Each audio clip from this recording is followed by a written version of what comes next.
Okay, so let's talk about stereotype threat. This is it's not believing the stereotype. We can completely reject it, but it's an awareness a stereotype exists and creates a concern. What happens if my performance is interpreted through the stereotype? Or what happens if I confirm this stereotype to others? Okay. So the concern that we might confirm a negative stereotype about a group we belong to. And Steele and Aronson did complete or do some research on this. Um, what they did, they had black and white college students complete a difficult test. And the critical manipulation here was the meaning of the test. So for those in condition one, they told it was a diagnostic of their intellectual ability. Now, um, the racial performance differences increased. There was the negative stereotype about Black intellectual ability that was then relevant to the situation, which is a stereotype. Condition two, presented as non-diagnostic. Okay, so the gap was reduced. Okay, but the stereotype, okay, less relevant to what the performance supposedly means. Okay, the thing here is that it didn't change the intelligence, preparation, or ability. What changed was the meaning of the situation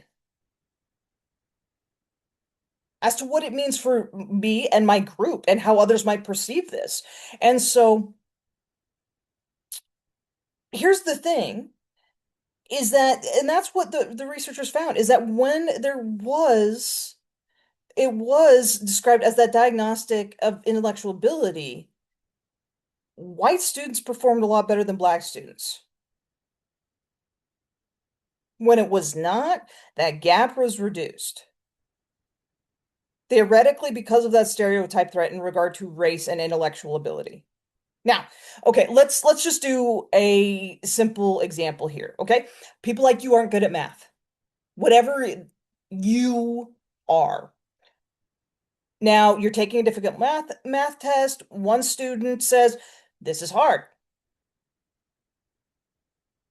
Okay? So the threatened student might additionally think like, "Oh my God, if I fail, am I proving them right?" That's an extra psychological burden to carry, along with having to take the test. Now, it doesn't mean that all achievement gaps are caused by the stereotype threat. That's not the case. Because everybody experiences strain. The effects aren't ideal in every context. It's one possible situational influence on performance. But this can go back to how others' expectations can shape our social environments. If, again, because of a group I am associated with, if it is expected that people from my group are not going to do as well on a specific type of test or driving or performing in some way, shape, or form, that might put additional pressure on me. And as a result of that, I might not perform as well. Okay, so here's the thing. So if students know the material, why should stereotype awareness change the performance? Okay, and this gets into working memory. Now, working memory has a very limited capacity. It can hold about seven plus or minus two items of information. So about as much as a local phone number. Phone number minus the area code. That's what we can hold in working memory at any given time. So very limited capacity. And we do need it for things like reasoning, problem solving, and just holding information at any given time. So again, you can think about a computer. The task already uses 80% of, the memory.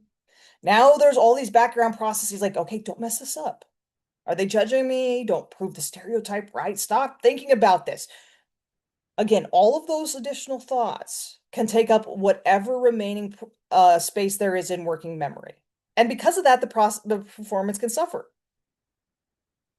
And the irony is trying not to confirm the stereotype can actually confirm, so sorry, conversion. Um, Trying not to confirm the stereotype can actually increase the pressure, the cognitive load, and then performance does decline, which can appear to confirm the stereotype. resulting in a feedback loop.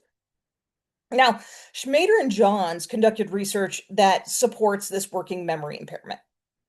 Um, and the broader application is that we can apply it wherever, okay? And that the negative group stereotype exists, and that matters to the person, and so that stereotype becomes situationally relevant. It could be academics, athletics, leadership. And again, it's not that people perform badly because they're insecure. It's because the social concept can take up the cognitive resources we need to perform at our best, resulting in poorer performance. So stereotypes can affect how we process other people, and awareness of stereotypes can affect the person being stereotyped. But where do stereotypes come from in the first place? Okay, sometimes what happens is that our minds detect a relationship that isn't even there. So there's this kind of legend or myth to a certain degree that all stereotypes have a grain of truth.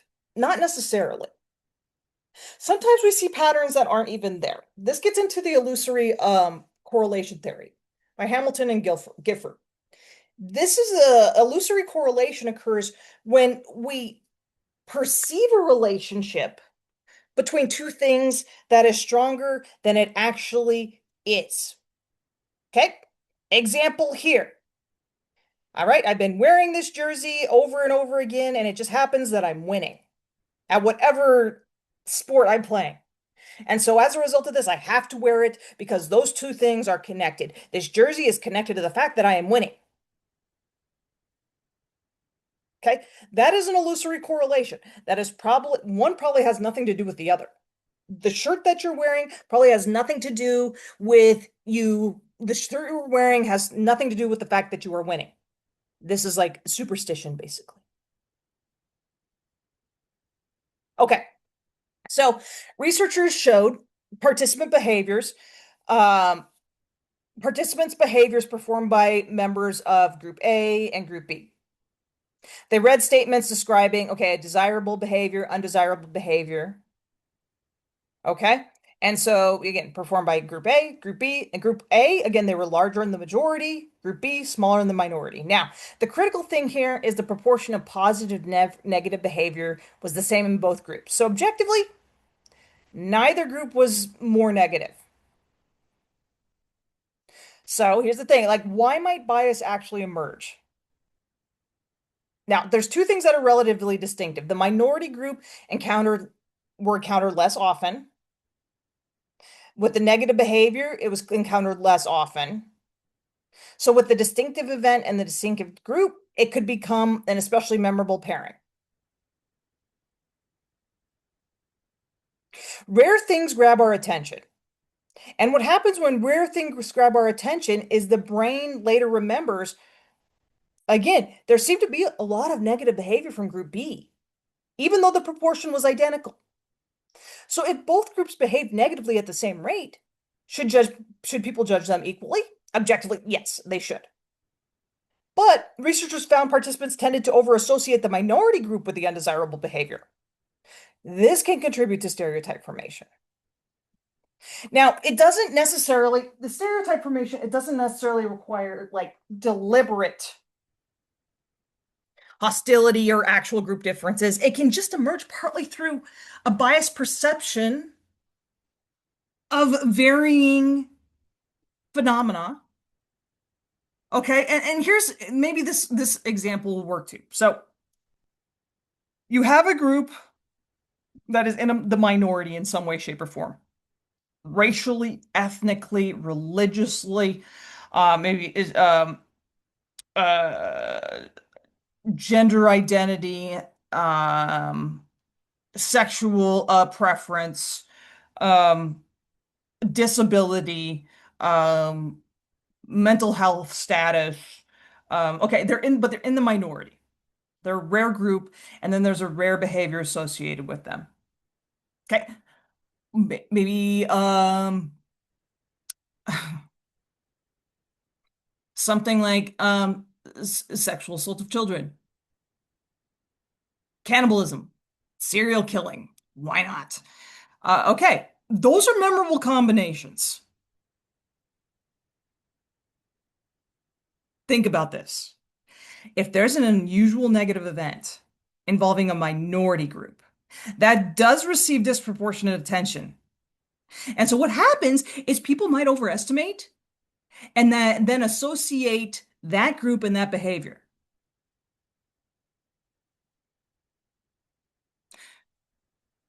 Okay, so, oh,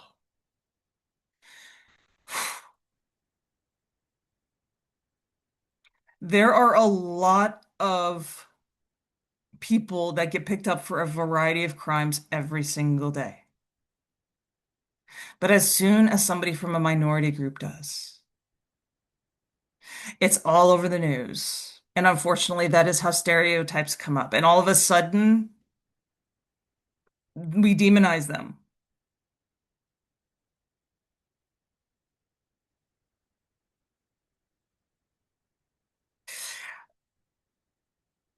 I'll let you think of some examples.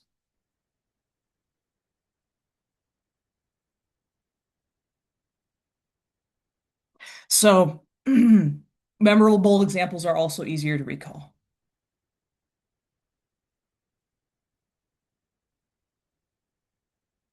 And when we can recall things easier, it seems like it happens more often. Again, like I can recall plane crashes easier. And so obviously it seems like it's more common than it actually is. I'm much more likely to die in a car accident. But I can't recall as many because it's not as memorable. It's not as unique. Again, and memory is not a perfect statistical record. Okay, so we've talked about how we form and apply beliefs about groups. But prejudice, it isn't only about what we believe groups are like. It also involves how we explain why people have the outcomes they do. So, why is one person successful, another is struggling? Why do some groups have more resources or status than others? And one powerful psychological motive is the desire to believe that the world is fair. This gets into belief in a just world. Now, I will try not to linger too long on this. This is a variable that I included in my PhD research and dissertation. So if you are interested in this concept, feel free to reach out to me. I can talk about it for days. Anyways, do people get what they deserve? Okay, Lerner coined this term, the belief in a just world. And people in general, we are motivated to believe that the world is a fair and just and orderly and predictable place. And so this can drive the belief that if this is true, which we are driven to believe, people generally get what they deserve. And when they get something, they probably deserved it. Okay. So here's okay, but what happens? What happens when we see an innocent person suffer? So if you do believe that the world is a just place, that it is fair, how do we react when somebody, again, the most innocent person in the world's house burns down? Okay. Lerner and Simmons conducted some research on this in 66. Now, here's the thing, as participants in this study watched a woman who appeared to receive painful electric shocks for making errors on a task. And again, she was a Confederate, she was an actor, and they believed she was receiving these shocks. She Now it's very important. The participants literally thought that she was innocent. She did nothing to deserve it. So what happens is this creates discomfort. It's a contradiction. Okay. So there's the thought that she doesn't deserve this, but it's still happening. So what do participants do? Or what can an observer do? Okay. The ideal is to, okay, help her and stop the suffering. Maybe we compensate her, we restore justice. Okay, but what happens when we can't help? Okay, when we can't help, here's what happens is the our belief that the world is a just place is threatened because obviously it is not if this poor woman is being tortured. That is showing me that the world is not a fair and just place. This is very unfair and very unjust. So my belief is threatened. And so there's one way to resolve this. I have to change the way that I look at the woman, at the victim. I have to change the way I look at her. And instead of looking at her as an innocent victim, maybe she's not. Maybe she's not admirable. Maybe she's not as innocent as I think she is. And so now, if I just change my perspective of her a little bit, now the suffering feels a little less unjust. If I blame her, it seems a little less unjust. That is utterly disturbing. Nothing about the victim changed.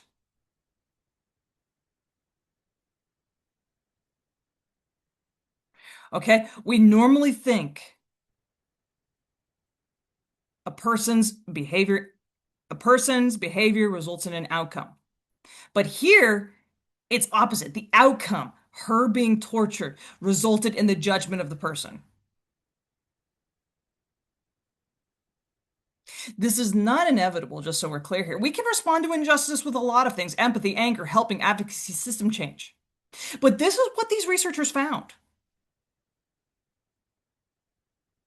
And this research can be applied to things like poverty.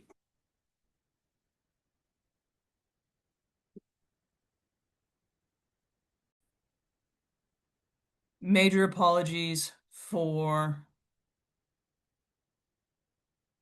the interruption. Emmett decided to bark at the heating and cooling guy across the street. So I hit pause, so that's going to sound really weird. Okay, so again, this research could help to explain why,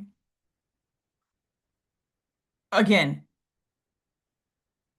judgments of people occur the way they do in instances of like poverty. Okay, so instead of like possibly empathizing with those in poverty or trying to help them, okay, and seeing that there is possibly injustice or the world is unfair.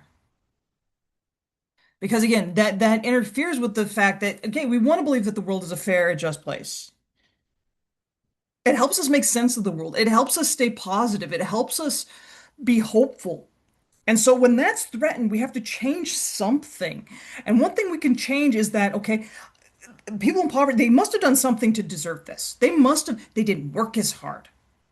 They made bad choices. And so, you know what? If they would just work harder and not eat as much avocado toast, they wouldn't be in the position that they were in.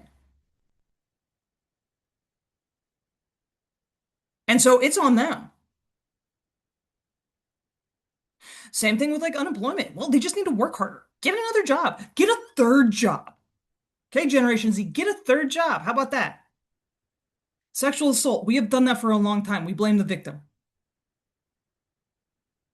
Well, if she wasn't wearing what she was wearing, she shouldn't have been there at that certain time. She shouldn't have said what she said to him. No, no, no, no, no. No. The perpetrator just shouldn't have done what they did. Doesn't matter. Domestic violence, illness, homelessness.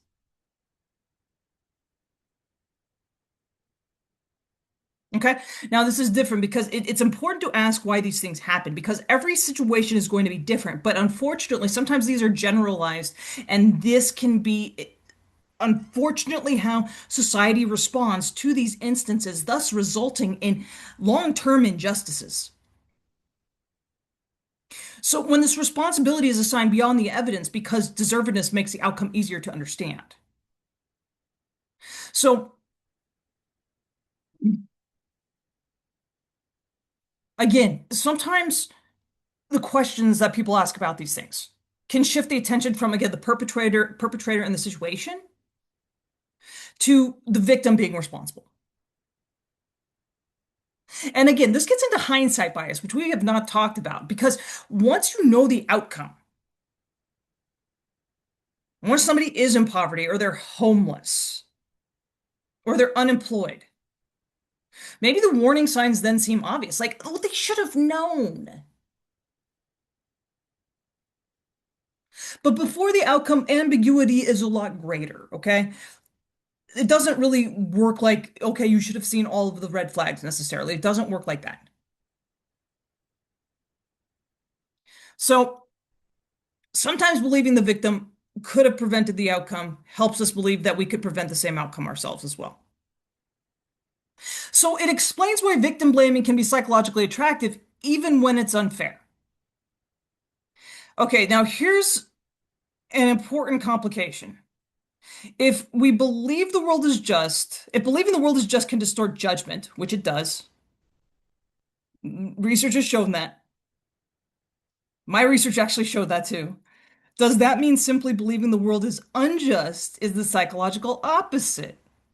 Okay, so this gets into the next concept, which is the belief in an unjust world, which I do not have there exactly on here exactly, but it's another concept, and it's not, and I know it's not a continuum from just to unjust. These are two different concepts, but the belief in an unjust world is literally that the world is an unjust place and unfair. Bad things happen, bad things happen to good people, and good things happen to bad people. Bad people get away with things. That's the belief in an unjust world.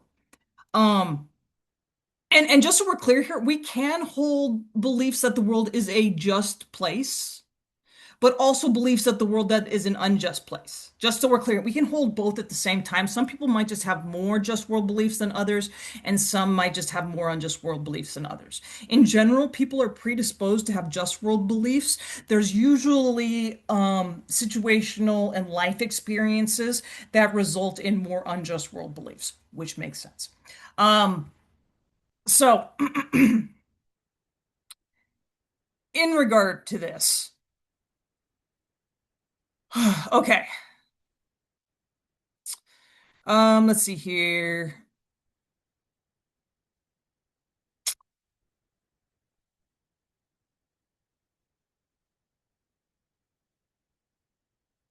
I'm trying to find if there's anything else on here that we did not go over.